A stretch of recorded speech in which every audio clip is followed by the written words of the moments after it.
Alright, how's it going everybody? Trey here with Expansion Restaurant Marketing. Today we're going to talk about the importance of having a broadcast platform for your restaurant audience, as well as some cutting edge strategies that you can use to start building this platform today, as in immediately after this video, alright?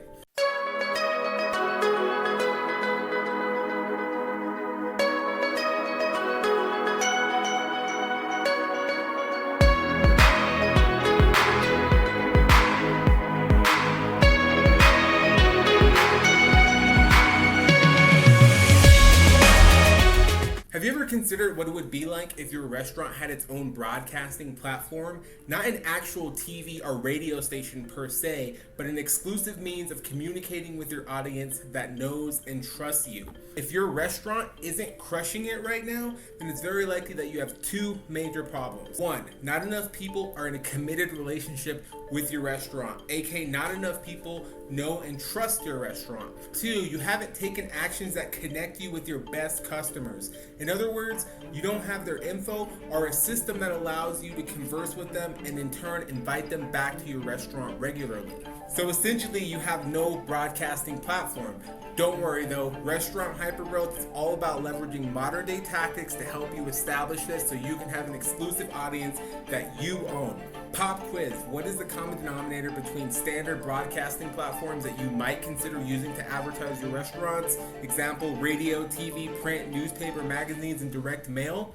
The answer, they've all cultivated audiences. They've all spent time, money, energy cultivating patronage, also known as a following of people who listen or watch them regularly. So when it comes to running ads, they have a captive audience. Why is this a huge problem for you as a restaurant owner? Because when you advertise through these channels, you're literally shelling out your hard-earned cash to rent their audience. Yikes. Objective of the money we spend on advertising. A TV station cultivates a following by broadcasting shows that entertain and educate the watchers, while newspapers and magazines act similarly by providing readers with valuable insight into current events, emerging trends, new ideas, concepts, and much, much more. In 2019, your restaurant has the ability to do the very same thing, but in a different way. Here's an example from one of my mentors, Matt Plapp, that's been in the restaurant game for a really long time. In Cincinnati, where he's from, the typical radio station has a reach of about 200,000 people weekly. Sounds massive initially, but when you dive in, it turns out to be much smaller than what you would potentially reach on your own. Radio stations measure their listenership by what is called average quarter hour, or AQH. This means that for every 15 minutes, they reach a smaller percentage of the total listenership. This means that every 15 minutes, they reach about 10,000 of their 200,000 listeners. So let's say you decide to buy a $300 radio ad. In the entire city, about 10,000 people might hear your ad. Narrow it down to the people who are actually paying attention, and now you've got about 5,000 people. This is because in today's day and age, there's no lack of constant distractions available. It could be anything from their kids to their cell phone to traffic, their thoughts, their surroundings, even another radio station. So out of the 10K tuned in when your commercial is on the air, probably only about 5,000 people are actually going to be listening to it. Diving deeper, of the 5,000 people that are paying attention, how many of them actually live within a reasonable proximity of your restaurant? By Matt's assessment, if you own a single location restaurant in a moderately sized city, you can knock off at least 90%. You're now reaching about 500 people.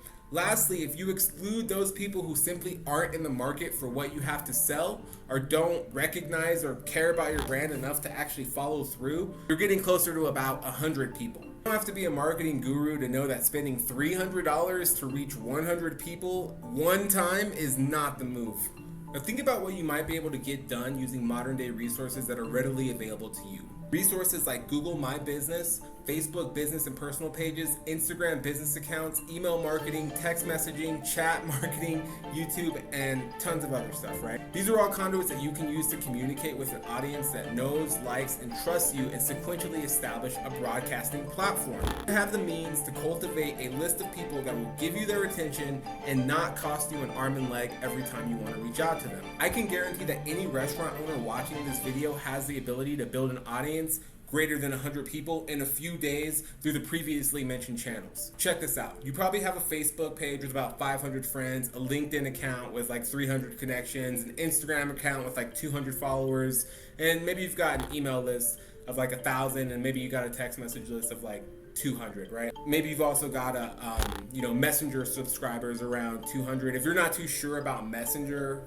that's something you really need to be aware of, and we're going to go into a little bit more depth about that a little bit later.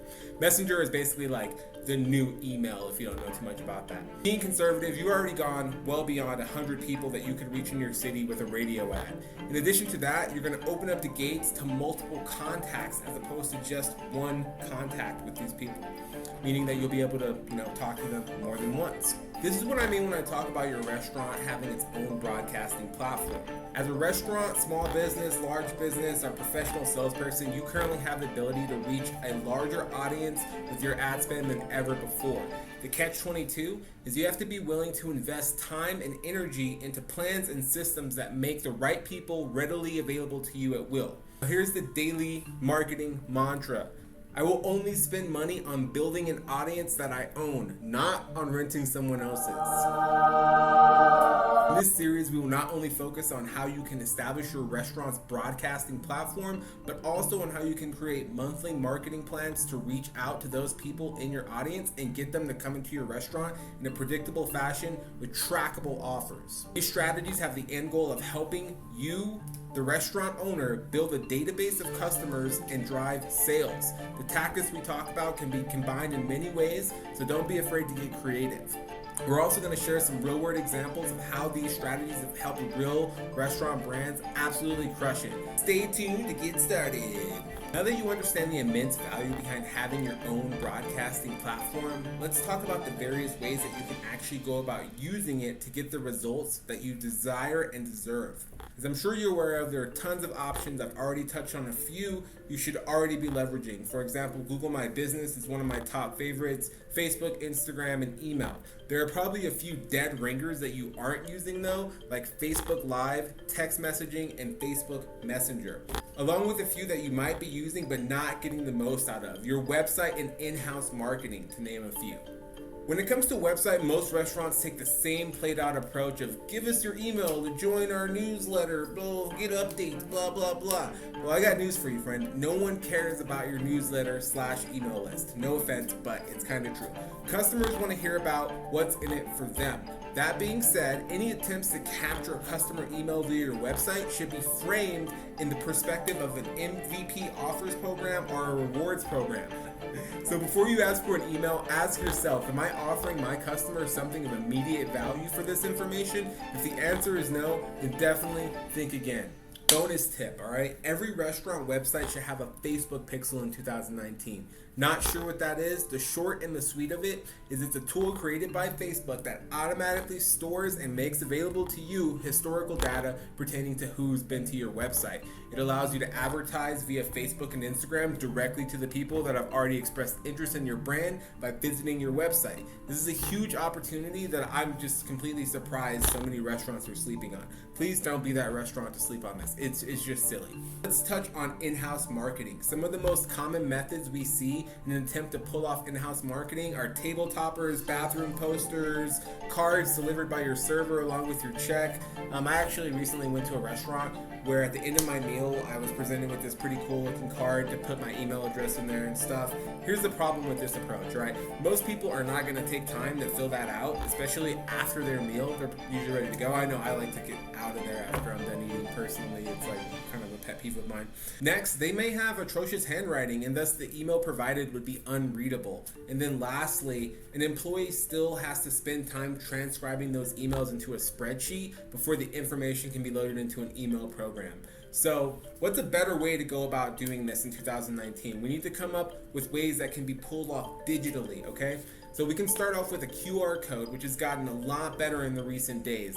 A lot of people don't know this, but most cell phones now allow the user to simply point their built-in camera at the QR code to access the associated link. Combine this with an attractive incentive and you've got a simple and impulse-friendly way for your customer to provide you with their contact information while in store. If you want to keep it even more simplistic, consider using a URL shortener like bit.ly to direct the customer to an opportunity to share their contact information in exchange for a chance to win a free dinner. So you're going to want to have that available to them. For example, when they're like waiting for their food and after they've looked at the menu, they're going to be talking to their friends, hanging out, looking around, other things on the table. Boom, there you go. Card, want to win a free dinner? Go ahead and go to this website, visit this QR code, and share your information to get that. Lastly, we've seen some restaurants that simply rely on the cashier or a server to collect this information and put it directly into the system. While this can work out, we really don't suggest it, as it's just terribly subjected to the possibility of human error. Maybe the person just doesn't do a good job of presenting the offer, or they just forget or something like that. Bottom of the line, come up with a creative way to get the contact information of every person that comes into your restaurant. Give them a reason to hand that information over to you. Alright, so next up we're going to talk about Facebook, alright? A Facebook business page is obviously one of the most legitimate ways to grow your audience. However, with organic post reach being as low as 10 to 20% in 2019, we have to get more creative than just posting on our business page daily. One strategy that we've seen a ton of success with is leveraging personal Facebook pages. You can, of course, share posts on your personal Facebook page, but if you really want to take it a step further, you need to come up with creative ways to get your employees on board. Think about it. If you have 10 employees, each of them is likely to have a Facebook, Instagram, Snapchat, or some other social platform that they're engaging with regularly, right? So if you host a contest and provide an incentive that encourages your staff to share anything about your business at least once a week, using this strategy, you can be certain that posts related to your restaurant are getting in front of fresh eyes as opposed to the same folks that are already following your page. Alright, so now I want to touch on Facebook Messenger. With 1.3 billion monthly users, Facebook Messenger is widely considered to be the new email. With open rates as high as 80%, the running joke is that marketers have not had an opportunity to ruin it yet in the same way that they've ruined email. One of the really successful ways that we've been able to help restaurants grow using Messenger is by using Messenger bots. It's basically just a really concise way to distribute and track offers that are working with your Facebook ad. So the long and the short of it is you have your Facebook ad, it feeds into your Messenger bot, which is then tracking, collecting the contact information, and distributing future offers to your audience. And this is probably like the biggest breakthrough for restaurants in a long time. I'm just seeing amazing results. So what's my point? Don't sleep on Messenger. More and more people are reporting that they would rather send and receive messages with a business versus exchange emails or make phone calls with them. The time is now to use conversational tools to grow your business. Ryan Diaz, a digital marketer, recently was quoted saying, "Conversations are the new leads." That being said, the opportunity to cultivate a legitimate relationship through conversational marketing has never been better than it is today, so definitely don't sleep on it. Some of the other insane opportunities available to you are YouTube, Facebook Live, and Facebook video watch parties. Did you know that restaurants sell the #1 ranking topic for videos on the internet? That's right, food, alright? Food. Who'd have thought it? In 2017, Facebook released a report stating that the #1 engaged video on their platform happens to be videos about food. So my question to you is, have you ever gone live in your kitchen or on your line? Trust me when I say people absolutely love seeing behind the scenes action when it comes to their favorite foods. Even something as simple as showing someone preparing a crowd favorite entree from start to finish can be immensely captivating for your audience. The best part is anyone with a cell phone can pull this off. Get yourself a tripod or a stabilizer from Amazon and you're in business. Just remember to keep it natural, because people don't want to feel like they're being shown some sort of prepackaged nonsense. That would be a commercial. Think reality TV, more like raw, real, and just very engaging and personal, right? Going live at least once a week will do wonders for your efforts to grow your audience. As of recently, a live video can be turned into a targeted ad as well. This is a new way to engage. This is a new way to talk to people. This is what Facebook video, particularly live video, can bring to your restaurant: legitimacy and social proof. The last channel we're going to touch on is very misunderstood and in some cases abused, alright? Text messages, just like Facebook messengers, have the ability to cut through distractions and get right in front of your customer. With open rates next to 90%, this is one tool that you definitely want to be leveraging as soon as possible. Some key suggestions are as follows. 1. Be very clear about the fact that you're going to text your customer during their initial opt-in. You don't want people to feel like they've been tricked into your SMS list. And the truth of the matter is that people who like your brand aren't going to mind the occasional text message. 2, we suggest only sending about 1 to 2 text messages per month to recently subscribed patrons. It's not until someone's in like the 3rd or 4th month into an offer program that we suggest doing any more than that, all right? Number 3, never send spammy messages via text messages. Instead, send personalized messages with a very clear value for the recipient, okay? Number 4, make it super clear how to unsubscribe if they choose to. The last thing you want is for someone to feel like they're trapped on your text messaging list. This goes double time for Facebook Messenger as well. Anytime I send out a broadcast on Messenger, I always include the ability to immediately unsubscribe because you don't want people to feel like they're trapped. That's how you get in trouble. Alright, so that's all I got for you guys today. In my next video, we're going to start going more into depth about how you can use all of the aforementioned channels to establish your broadcasting platform and then pull it all together to grow, gather, and track your marketing efforts. In short, we're going to show you how to incite hypergrowth in your restaurant. So make sure you hit that subscribe button and stay tuned for the next video. See you guys around.